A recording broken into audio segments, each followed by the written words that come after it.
Netflix's latest offering of Crime Why Binge Why Goodness is a fiction series based on terrifying real-life events. It's called Manhunt, Unabomber, and it tells the story of how the FBI finally caught up with Ted Kaczynski, ending his 17-year-long reign of terror. Between 1978 and 1995, Kaczynski, widely known as the Unabomber, detonated 16 bombs, killing 3 people and injuring 23 more. He was mostly known for sending bombs through the postal service and targeting universities and airplanes, hence the name, Unabomber. He lived in the wilderness, escaping the FBI's radar for years until a profiler named Jim Fitzgerald, played by Sam Worthington in the series, started looking into the case. Fitzgerald was brand new to profiling, but he became convinced the FBI's current profile of the suspect, who they believed was responsible for the bombings, was completely wrong. Listen, we need to talk about Mindhunter. Post continues after audio. The rest of the FBI task force, with its decades of experience and years of working on this specific case, were reluctant to listen to someone who was so new to the profession. But Fitzgerald kept working, and digging, and presenting his case, until they finally listened to him.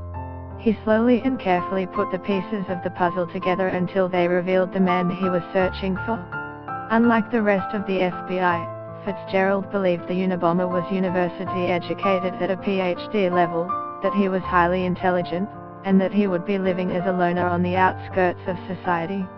The Unabomber then sent a 35,000-word, added technology manifesto to the Washington Post and New York Times, threatening to blow up an airplane if they didn't publish it.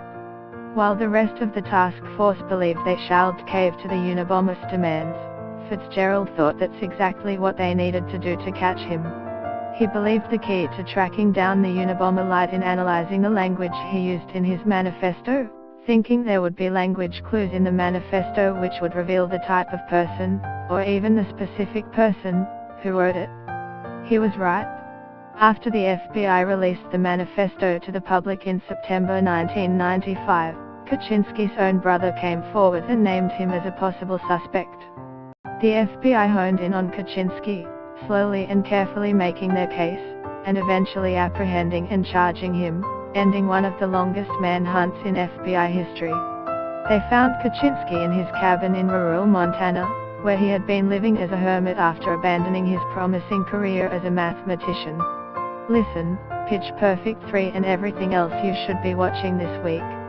Post continues after audio. He is now serving life a sentence without parole.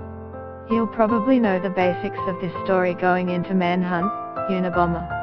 But that's what makes the series, a fictionalized account of the story, so interesting. It's a mystery that you already know the answer to, but it keeps you intrigued for all 8 episodes nonetheless.